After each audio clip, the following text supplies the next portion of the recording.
നമുക്കൊപ്പമുണ്ട് രാഹുൽ.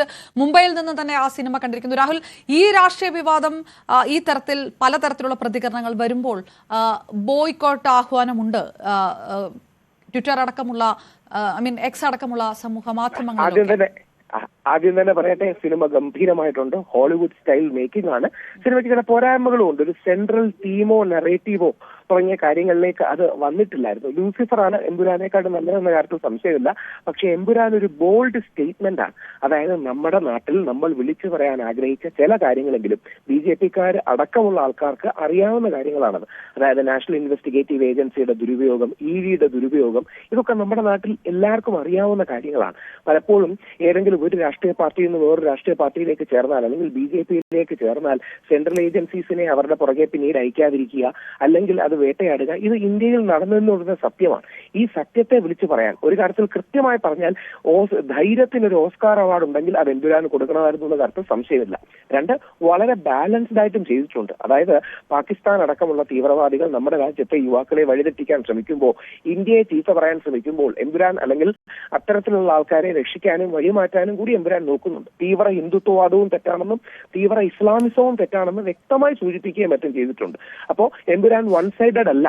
അപ്പൊ ഇനി ഒരു കാര്യം കൂടെ, ഞാൻ വലതുപക്ഷക്കാരനാണ്, നമ്മുടെ തീവ്ര വലതുപക്ഷത്തെ സുഹൃത്തുക്കളോട് പറയാനുള്ളത്, ഇതിന്റെ നായകൻ മോഹൻലാൽ ഹിന്ദുവാണ്, സംവിധായകൻ പൃഥ്വിരാജ് ഹിന്ദുവാണ്, പ്രൊഡ്യൂസർ ഗോകുലം ഗോപാലൻ ഹിന്ദുവാണ്, ഇതിന്റെ ക്യാമറാമാനും മ്യൂസിക്കും എല്ലാവരും ഹിന്ദുക്കളാണ്. ഇതെല്ലാം കഴിഞ്ഞ് ഇത് ജിഹാദി സിനിമയാണ് പറയുന്നതിന് നമുക്ക് വല്ലാത്തൊരു ഉളുപ്പില്ലായ്മ വേണം. അത് ചെയ്യരുത്. അതായത് ഇതിന്റെ പിന്നിൽ വിസിബിളായ ഒരു മുസ്ലിം പോലും ഇല്ല.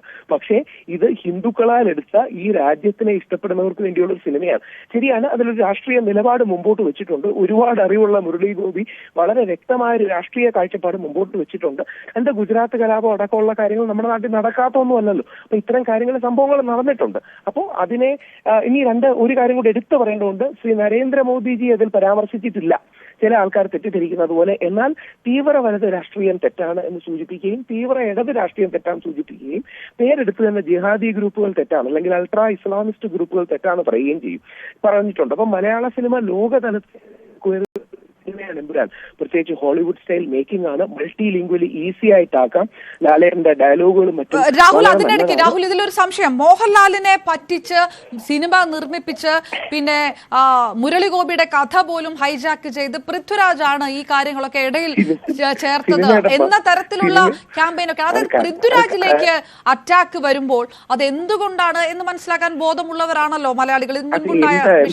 ഇത് പറയുന്നവർക്ക് സിനിമയുടെ ABCD അറിയില്ല.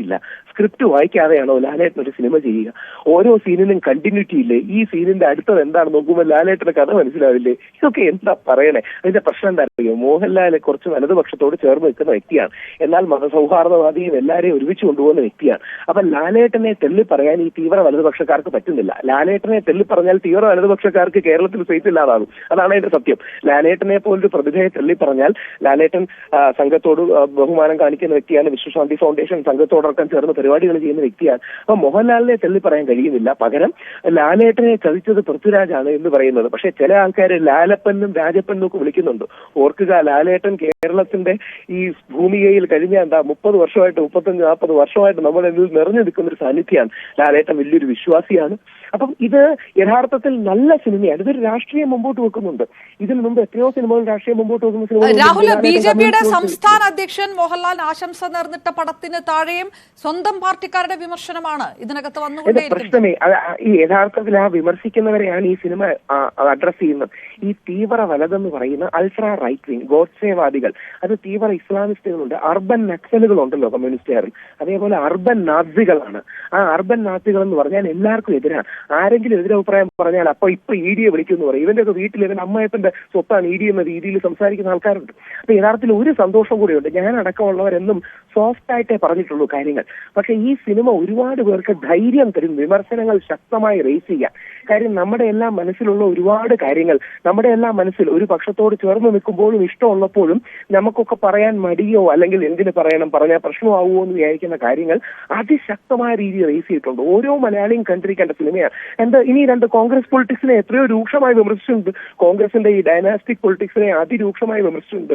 മോഹൻലാൽ പേരെടുത്ത് കോൺഗ്രസിന്റെ ഈ പാരമ്പര്യത്തിന്റെ കാര്യങ്ങളെയും പറയുന്നുണ്ട്. അതുകൊണ്ട് വളരെ ബാലൻസ്ഡും കാര്യങ്ങളുമാണ് കണ്ടിരിക്കേണ്ട. തീർച്ചയായിട്ടും നന്ദി. രാഹുൽ ഈശ്വറിന്റെ പ്രതികരണം കൂടിയാണ് കേട്ടത്.